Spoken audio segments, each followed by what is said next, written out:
assez important. Ensuite, donc, toujours pour rester donc, dans la page d'accueil, c'est ce qu'on voit en premier. Donc on a restructuré, je vais dire, le flux d'actualité. Donc auparavant, on avait une liste d'actualités qui était mise en place par le service informatique, mais sans réelle structure. Aujourd'hui, on a 3 niveaux d'actualité. On a cette bannière horizontale qui est le premier niveau d'actualité, où on peut mettre l'accent sur une actualité importante que la ville veut faire passer. En second point, on a les sujets du moment. Donc là, il s'agit d'un carrousel d'actualité où on peut trouver différents sujets qui concernent la vie de la ville, la vie communale. Donc, un petit peu moins important que le premier, mais ça reste dans les actualités importantes vers le haut. Et toujours aussi important, mais forcément dans la suite logique, on a donc les actualités des services. Donc ces actualités-là s'autogénèrent au fur et à mesure. Donc, les services, une fois qu'ils publient une actualité, cette liste se met à jour automatiquement. Donc on n'a plus besoin de demander au service informatique de le mettre sur la page d'accueil. À chaque fois, ces actualités-là vont s'autogénérer dans le temps. Alors, pour compléter ici donc, sur la page d'accueil, nous avons rajouté donc, les partenaires de la ville, donc ceux avec lesquels vous avez le plus souvent des interactions, où il y a beaucoup de choses qui se passent. Maintenant, tous ces éléments-là peuvent évoluer, bien entendu. Ici, pour l'instant, on a que le foyer culturel et le tourisme, mais on pourrait en avoir d'autres, bien entendu. J'ai conservé également le mot du bourgmestre. Je l'ai mis donc en évidence sur la barre latérale. Je l'ai décentré cette fois-ci par rapport à l'ancienne version, car ce mot prenait assez bien de place sur les actualités. Je vais vous mettre en avant donc, cette page d'actualité. Alors, concernant maintenant les services, je vais vous montrer une page de services, ça vous voyez un petit peu la différence. Voilà. Donc ici sur le service population, vous avez toujours ici les sujets du moment. Donc ça, ce sont vraiment les actualités, mais du service dans lequel on se trouve. Donc si on a quelques actualités, on aura un défilant où on pourra voir toutes les actualités du service concerné. Sur le côté, donc, nous avons les différentes sous-catégories du service où on peut donc naviguer dans ces catégories. On reprend un petit peu le même principe que l'ancien site, sauf que la différence par rapport à l'ancien site, on n'avait pas un suivi de sous-catégories, catégories, etc. On passait dans une catégorie et on se perdait un petit peu. J'ai essayé de ramener quelque chose de clair dans toute cette structure. Voilà. Et oui, donc ça par contre je l'ai gardé également, donc c'est l'équipe. On avait la possibilité déjà avant de pouvoir envoyer un email aux personnes du service et j'ai voulu garder ce petit côté pratique où finalement le visiteur qui se trouve dans le service peut directement contacter la personne qui veut contacter pour plus de facilité, plus de visibilité.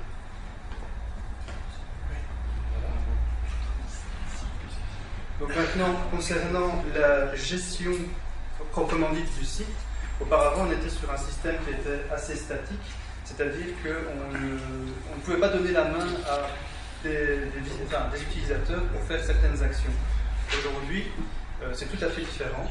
Donc on permet à chaque service de se gérer de manière autonome.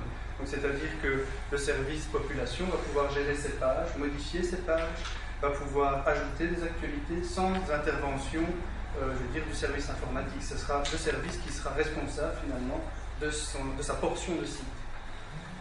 Donc pour cela, ils vont pouvoir le gérer à travers une interface où on va retrouver sous forme de liste l'ensemble des pages, l'ensemble des actualités qui pourront être filtrées, modifiées, etc. pour plus de facilité, pour pouvoir faire une correction par exemple, une faute d'orthographe, peu importe. Il y aura une interface pour pouvoir le faire. Donc, ça aussi, chaque utilisateur laissera une trace. Donc, une fois qu'une personne va modifier, va créer quelque chose sur le site, le nom de cette personne-là sera enregistré. Donc, il y a toujours un suivi, des contenus publiés sur le site. On ne pourra pas... on saura toujours qui a publié quoi sur le site. Et donc, oui, cette visualisation des contenus, elle dépend en fait de rôles qui ont été inscrits donc, dans le site. Ces rôles permettent de donner des permissions, donc d'ajout, de modification, de suppression, et tout un tas d'autres choses. Et donc ces rôles sont définis ici par service pour justement permettre de canaliser chaque action par utilisateur. Pour pouvoir se rendre, je veux dire, sur cette gestion, on doit passer par un système de connexion comme on avait sur l'ancien site, mais qui est maintenant ici dans le fond. Donc on a un nom d'utilisateur, un identifiant, on se connecte, on arrive sur son interface de gestion, et là l'utilisateur peut se servir des outils pour éditer, mais uniquement le contenu qui lui est lié. Donc c'est-à-dire que le service population ne pourra jamais éditer que des informations du service population. Il ne pourra jamais aller dans le balisme et aller modifier les choses. Tout est cadenassé à ce niveau-là. Donc on a une sécurité aussi des informations par service, on ne se mélange pas. Donc, ensuite, on a rajouté aussi pour plus de sécurité un temps de connexion, c'est-à-dire que les personnes vont se connecter et si ils oublient de fermer leur session ou quoi que ce soit, au bout d'une trentaine de minutes d'inactivité, le site déconnecte automatiquement la personne et redirige cette personne-là vers cet écran de reconnexion. Alors, pour les mandataires, auparavant, on n'avait pas accès aux procès-verbaux complets, et cette fois-ci, vous pourrez avoir accès aux procès-verbaux complets. Parce que nous avons créé un rôle qui vous permet à vous, et uniquement à vous, d'aller les consulter. Donc, ces procès-verbaux complets sont d'une part protégés parce qu'ils sont visualisés uniquement par une certaine catégorie de personnes. Ils sont protégés par le mot de passe ici pour pouvoir aller les voir, il faut rentrer sur le site. Ensuite, ces procès-verbaux sont protégés eux aussi, donc le PDF est protégé avec un mot de passe. Ils ne peuvent pas être imprimés, ils ne peuvent pas être copiés et ils ne peuvent pas être modifiés. Oui. C'est donc pour tout ce qui décide en huis clos par après. C'est ça, tout ça.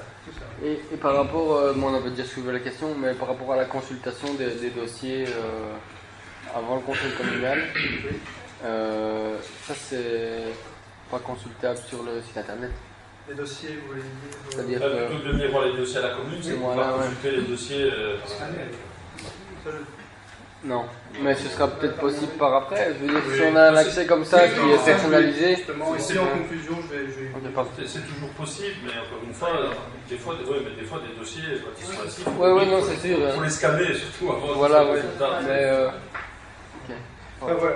Et donc au niveau toujours de ce rôle à part, au niveau des mandataires, le temps de connexion, d'inactivité, elle a été divisée par 2, donc pour encore accroître la sécurité à ce niveau-là.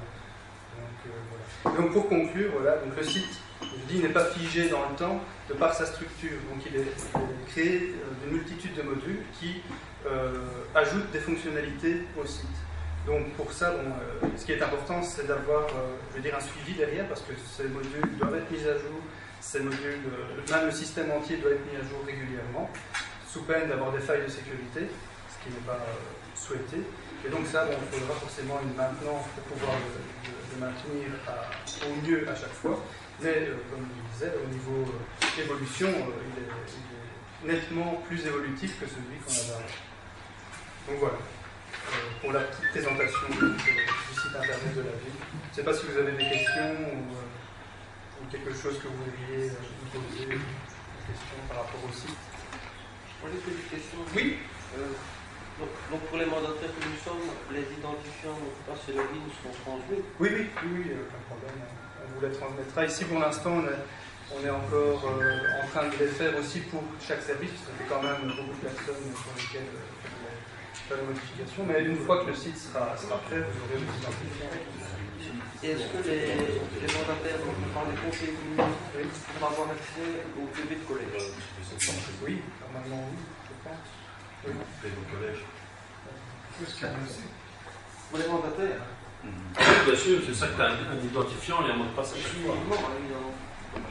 Et alors aussi avec enfin, je sais pas si tu l'as dit, Je avec vais les consulter. Oui. De toute façon, on ne peut pas les modifier, on ne peut pas les imprimer. Donc c'est Ah oui, tu l'as dit ça. Oui, autant pouvoir les Ils consulter. sont bloqués au maximum. Ce serait bien. Quoi. On peut toujours inclure, parce que tu peux capturer l'écran. Oui, je pense ça, mais bon, maintenant, je veux dire, à ce moment-là, il n'y a aucun document qui. Ah ben, là, c'est comme tout intranet, c'est une question de confiance aussi. Oui, voilà, c'est ça. Parce que là, on parle plutôt du volet intranet du site, et c'est une question de confiance entre les gens et les employés. Voilà, c'est ça. Enfin, les gens...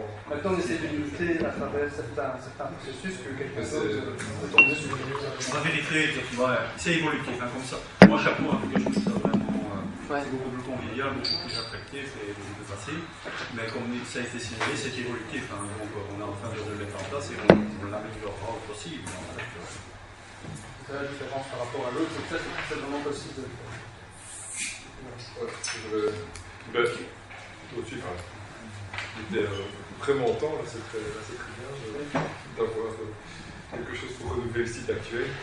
Et c'est effectivement dans l'air du temps, mais ce qui est bien, c'est que l'air du temps, il est aussi plus pratique. Donc voilà, ce genre de présentation-là de site internet, c'est beaucoup plus facile pour les gens, beaucoup plus ergonomique, c'est pour ça qu'on évolue vers ça, j'imagine aussi. Oui, voilà, tout à fait. Les choses sont mises à leur place, on sait où elles sont, voilà. on va directement dessus. Et je veux dire, le langage et le... C'est un changement de couleur, parce que la couleur cette année, c'est... Oui, si c'est un magenta. Oui, mais ça c'est rien. Mais je veux dire, il y a toute l'économie qui a évolué. Parce que, voilà. Et alors j'avais... ça c'est la version qu'on va voir bientôt en ligne. Alors. Oui.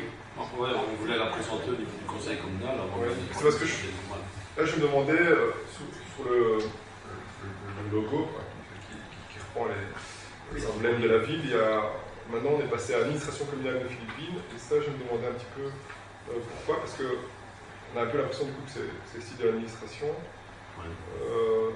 Oui, mais on a le site de la ville.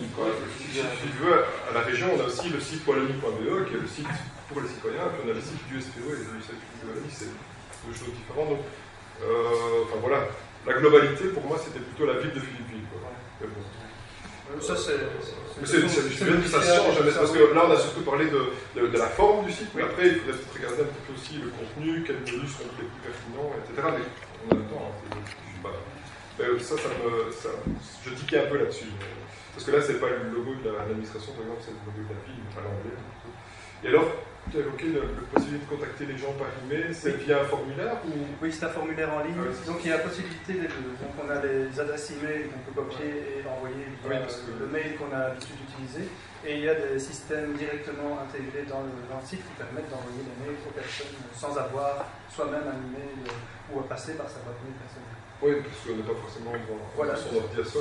Mais oui, parce que souvent dans les formulaires, on ne sait pas joindre des pièces. Ici, pour l'envoi, je vais dire simplement un contact. Quand c'est juste un contact. Les deux sont possibles. Oui, c'est ça. Mais quand c'est juste un contact, il n'y a pas forcément de pièce jointe à mettre avec. Tandis que quand c'est des choses un petit peu plus spécifiques, là, les formulaires sont réalisés de manière à ce qu'on puisse le faire. C'est quand on a des actions spécifiques, là, on donne un peu plus d'autorisation d'envoi. Une question au niveau du mot de passe. Oui. Il y a moyen de mettre le mot de passe qu'on veut ou pas? Oui, normalement, oui. Pas de problème, vous pouvez le changer. Maintenant, ce qu'on fera certainement, c'est qu'on gardera en mémoire un mot de passe générique au cas où vraiment il faudrait réinitialiser, mais les mots de passe normalement seront modifiables.